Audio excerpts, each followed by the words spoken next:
Join लगाने के लिए सिंपल आपको पता है कि क्या तरीका होता है कि आपकी पहली कंडीशन तो मैंने यहीं पे आपको डिस्कस करके बता दी कि प्राइमरी के फॉर्म की लगानी है। अब आप ज्वाइन लगाने के लिए सिंपल एक सिंटैक्स से लगाते हो। सिंटैक्स क्या होता है कि भाई सिलेक्ट करके लाओ तमाम डेटा, सिलेक्ट ऑल फ्रॉम कहां से, डेटाबेस के अंदर टेबल का नाम, तो टेबल का कौन सा टेबल का नाम, फॉर एग्जांपल हम स्टूडेंट और कोर्सेज के अंदर लगा रहे हैं ज्वाइन कि जिन कोर्सेज के अंदर जो जो स्टूडेंट्स एनरोल हुए हैं उनका डेटा गया। तो मैंने कहा सिलेक्ट स्टैटिक फ्रॉम स्टूडेंट्स, फिर उसके बाद मैंने क्या लगाया, ज्वाइन लगाया। मैंने लिखा इनर ज्वाइन और फिर क्या लिख दिया, दूसरे टेबल का नाम जिससे रिलेशन बना हुआ है कोर्स, ठीक है। फिर उसके बाद कोर्सेज के बाद मैंने कंडीशन लगाई। कंडीशन लगाने के लिए हम वेयर क्लॉज यूज नहीं करते, वेयर क्लॉज बाद में यूज करते हैं। पहले लगाते हैं ज्वाइन की कंडीशन जिसमें हम लिखते हैं ऑन के की, ठीक है। और ऑन लिख के हम वहां पे प्राइमरी की और फॉरेन की को इक्वल्स टू बराबर कर देते हैं कि भाई जहां पे ये दोनों बराबर हो जाए ना, सारा डेटा उठा के ये ज्वाइन के सर ऑन का ज्वाइन का आपको सिंटैक्स में दिखा देता हूं, इसी सिंटैक्स से भी आपको समझा दूंगा।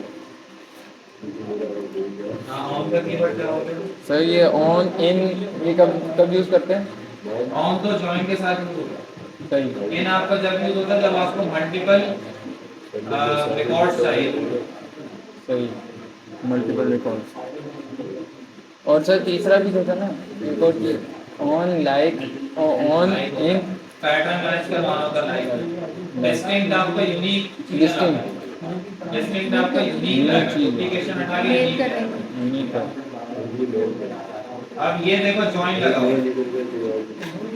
हमने स्टूडेंट्स और कोर्सेज के बीच में ज्वाइन लगाना है, तो हमने सिंपल यहाँ पे कहा सिलेक्ट करके लाओ name, email, course name, faculty, city, कहां से, फ्रॉम स्टूडेंट्स।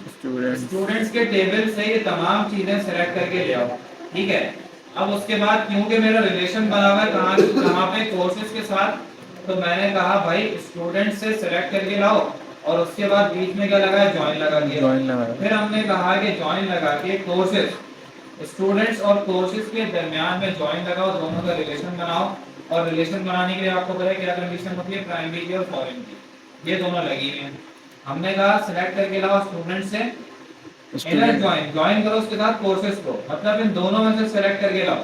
सही। क्या क्या चीजें, email name, email course name, faculty, city. उसके बाद अब क्योंकि दो टेबल दे दिए, अब क्या देनी है, अब उसको भाई कुछ बताना भी तो है कि जहां पे दोनों चीजें मैच करें वहां से उठा के लाओ। अब आप जब उसको कुछ बताओगे नहीं तो देगा भी नहीं। तो आप क्या करोगे, आगे जाके ऑन लगाओगे और उसको बताओगे कहां पर, जहां पर आपका ये कोर्स में से कोर्स आईडी और स्टूडेंट्स में से कोर्स आईडी, मतलब कोर्स में से कोर्स आईडी प्राइमरी की और स्टूडेंट्स में से कोर्स आईडी फॉरेन की, जहां पे ये दोनों मैच हो जाए ना, बस सारा डेटा तमाम चीजें उठा के लाओ, दोनों टेबल खत्म। ये ठीक है।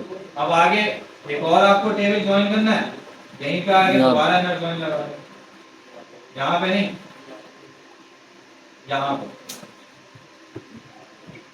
चार टेबल हो जाएंगे ना ज्वाइन के, तीन टेबल, तीन भी होना, तीन होंगे। तो आगे का इस तरह काम होगा। इनर ज्वाइन सिंपल दो चीजें लाता है जिसमें आपकी ये दोनों आईडी मैच कर रही है, दोनों आईडी, ठीक है।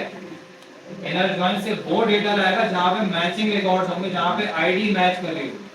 उल्टी सीधी आईडी का नहीं लाएगा, जो दोनों में एग्जिस्ट करती होगी वो लाएगा। सही, ठीक है। आउटर ज्वाइन में ये होता है, आउटर ज्वाइन आपके पास दो टाइप्स, तीन टाइप्स के होते हैं।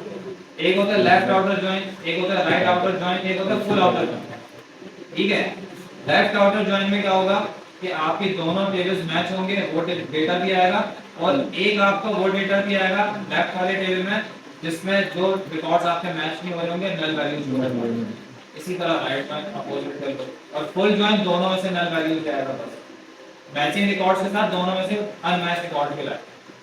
अच्छा, फुल ज्वाइन जब यूज होता है जब आपको दोनों टाइप का डेटा चाहिए था कि भाई मुझे ये बता दो कि जहां मैच कर रहे हैं वो भी लाओ और जहां मैच नहीं कर रहे दोनों में से वो भी लाओ, सारा डेटा लाओ, ठीक है।